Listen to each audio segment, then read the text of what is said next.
हाँ प्यारे बच्चों, आज हम कक्षा 9वीं का गणित प्रश्नावली 3.1 के इम्पॉर्टेंट प्रश्न हम अध्ययन करने वाले हैं। तो चलिए देखते हैं, सीधे हम प्रश्न पर बात करेंगे बिना समय गंवाए। 1/2 की घात ऋण 5 दी गई, इसे घातांक के नियम से सॉल्व करना है। तो ये किस रूप में दिखाई दे रहा है, हमने पिछले वीडियो में बताया था। 7 इसके फार्मूले बताए थे। तो 7 फार्मूले में एक फार्मूला इस रूप में दिखाई दे रहा होगा, जैसे कि ये वाला a का पावर है ना -m, इसको हम क्या लिख सकते हैं, 1/a का पावर m लिख सकते हैं। ठीक है ना। तो इसके अनुसार से हम इसे इस रूप में लिखेंगे, इसको a मानेंगे और ये -m, तो ये नीचे आ जाएगा। तो क्या हो जाएगा, 1/1/2 की घात 5, ये ऋण है वो किस में आ जाएगा, धन में आ जाएगा। इसको सॉल्व करें, 1 का 1 बटा, अब 1 की घात 5 और 2 की घात 5, यानी ये वाला फार्मूला दिखाई दे रहा है, a/b पूरे का पावर m, इसके बराबर होता है a का पावर m और b का पावर m। यहाँ नीचे में प्रयोग करेंगे तो क्या होगा, 1 की घात 5 और 2 की घात 5। इसे हम आगे सॉल्व करेंगे तो क्या होगा, एक तो है पहले से बटा, 1 की घात 5 यानी 1 होगा, 2 की घात 5 यानी 2 का हम कितने बार गुना करेंगे, 5 बार, 2 गुना 2 गुना 2 गुना 2। इस तरह से ये आ जाएगा 32। अब इस भाग को हम क्या कर देंगे, गुना में बदलेंगे। तो 1 और एक गुना में बदल देंगे, तो 1/32 को हम 32/1 लिखेंगे। तो 1 1 कट जाएगा, तो क्या बचेगा, केवल 32 बचेगा। तो ये आपका आंसर होगा। इसी प्रकार हम देखते हैं तीसरे इसी क्रम में इसी का एक तीसरा प्रश्न जो कि बहुत इंपॉर्टेंट है। इसमें देखेंगे 6 की घात 7, 2 की घात 3 और 3 की घात 7 दी गई है। यहाँ पर आप देखेंगे 6 बड़ी संख्या जिसको हम तोड़ सकते हैं, है ना। ऐसा आधार ढूंढना है जिसमें हम थोड़ा सा मतलब सरलीकरण किया जा सके। 2 को तोड़ नहीं सकते, 3 को भी और तोड़ा नहीं जा सकता, 6 को हम 2 गुना 3 के रूप में लिख सकते हैं। तो आगे हम लिख सकते हैं इसको 2 गुना 3 और पूरे की घात 7, बटा में क्या है, 2 की घात 3 है और 3 की घात क्या है, 7। आगे हम इसको प्रक्रिया करेंगे तो हमारे पास एक फार्मूला दिख रहा है इसमें, a इंटू बी पूरे की घात m, जिसके बराबर होता है a का पावर m और b का पावर m। इसके अनुसार से हम क्या लिख सकते हैं, इसको 2 की घात 7 और गुना 3 की घात 7, बटा नीचे में दिया गया 2 की घात 3 और 3 की घात 7। तो यहाँ पर आप देख रहे हैं 3 की घात 7 3 की घात 7 बराबर है, तो ये दोनों क्या हो जाएंगे, कट जाएंगे। तो क्या बचेगा हमारे पास, 2 की घात 7 और 2 की घात 3। इसमें भी एक फार्मूला दिख रहा है, कौन सा फार्मूला है, a का पावर m बटा a का पावर n। तो इससे आप नियम बनाते हैं, a का पावर m माइनस n, घात में अंतर हो जाता है। इसके अनुसार क्या हो जाएगा, 2 और 7 और ये 3 घात है, इसमें अंतर कर देंगे तो क्या आएगा, 2 की घात 7 में 3 घटाएंगे तो 4। ये आपका आंसर होगा। नेक्स्ट प्यारे बच्चों, इस प्रश्नावली का महत्वपूर्ण प्रश्न है ये वाला, चौथा प्रश्न का पहला। ये बहुत इंपॉर्टेंट है, हर बार एग्जाम में तिमाही, छमाही और वार्षिक में पूछा जाता है। वेरी वेरी IMP प्रश्न है, इसको आप अध्ययन करेंगे। प्रूफ करना है, इसके बराबर इक्वल 1 प्रूफ करना है। तो हम बाएं पक्ष को एक बार लिख लेते हैं, ध्यान देना है। x है ना, x का पावर a बटा x का power b, a plus B into X का पावर b बटा x का power c, b plus C into X का पावर c और x का पावर a और c प्लस a। बड़े ध्यान से देखेंगे तभी ये क्वेश्चन समझ में आएगा, कहाँ पर कौन सा फार्मूला प्रयोग होगा। इक्वल 1 आपको लाना है। यहाँ पर आप देख पा रहे हैं ये बटा में है, इसके आधार बराबर है, तो इसमें एक फार्मूला लगेगा x है ना, a का पावर m बटा a का पावर n। इसके बराबर क्या होता है, a का पावर m माइनस n। चूँकि आधार a है, लेकिन चूँकि यहाँ पर आधार क्या है, x है, इसके अनुसार a माइनस b हो जाएगा, घात में अंतर। तो इसके अनुसार क्या हो जाएगा, देख पा रहे हैं यहाँ पर होगा x का पावर a माइनस बी और ऊपर में इसकी पूरे का घात है a प्लस बी। इसी प्रकार इसमें हो जाएगा, यही फार्मूला इसमें भी लागू होगा, यहाँ पर भी लागू होगा।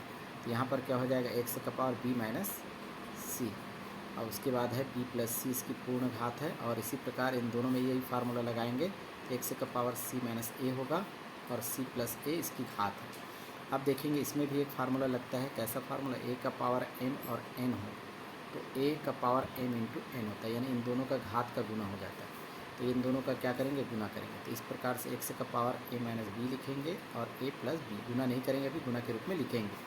इसी प्रकार इन दोनों में भी गुना के रूप में लिखेंगे, x का पावर b माइनस सी और b प्लस सी। इसी प्रकार से x का पावर c माइनस a और गुना c प्लस a। अब यहाँ पर देखेंगे ये वाला 3 बार इसमें भी एक फार्मूला दिखाई दे रहा है, कैसा फार्मूला, यहाँ पर लिखते हैं कि a का पावर m, a का पावर n और a का पावर l हो तो क्या होता है, a का power m plus n plus l। यदि आधार बराबर हो तो घात आपस में जुड़ेंगे।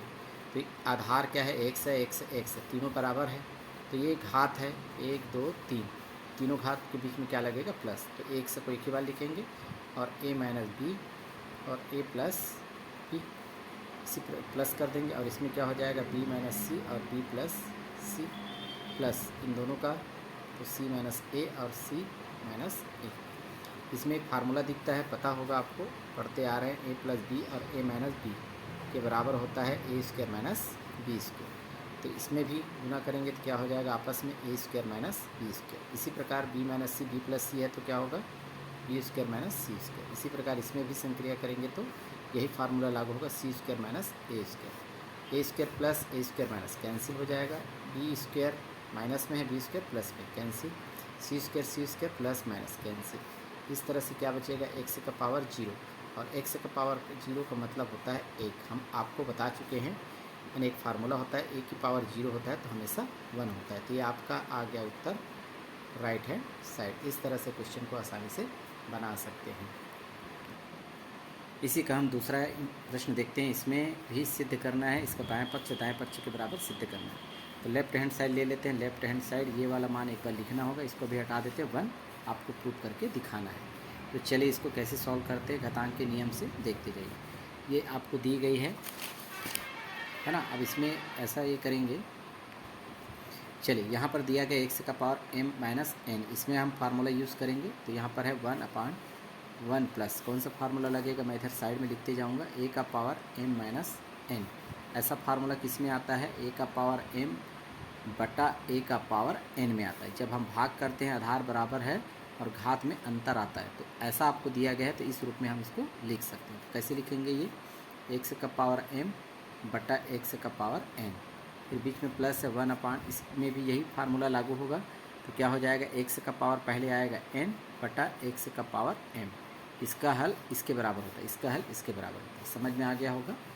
चलिए आगे हम इसको कोशिश करेंगे। अब इसका एलसीएम निकालेंगे, चाहे तो 1 को 1 है ना, 1/1 लिखा जा सकता है। ये 1 तो पहले से है, बटा बीच में प्लस है 1 बटा। अब इसका हमको एलसीएम निकालना है, तो हर का एलसीएम निकाला जाता है, एक्स का पावर n आएगा यहाँ पर। इसका शॉर्टकट विधि क्या होता है, त्रियक गुना करें, एक्स का पावर n का गुना 1 से करके यहाँ पर लिखेंगे। तो एक्स का पावर n का गुना 1 से करेंगे तो क्या होगा, एक्स का पावर n होगा, प्लस बीच में प्लस है तो प्लस, और 1 का गुना एक्स पावर m से करेंगे तो यही आएगा एक्स का पावर m। ठीक इसी प्रकार यहाँ पर भी एलसीएम निकालेंगे तो क्या हो जाएगा, हर में क्या है, एक्स का पावर m। इस तरह से लिखें, एक्स का पावर m का गुना 1 से करेंगे और यहाँ लिखना है एक्स का पावर m, बीच में प्लस है तो प्लस, एक्स का पावर n का गुना 1 से करेंगे तो क्या आएगा, एक्स का पावर n, है ना। तो यहाँ पर आपको ध्यान रखना पड़ेगा, ये क्या है, बटा में है, यानी भाग। तो भाग को हम क्या कर देंगे, गुना में बदल देंगे।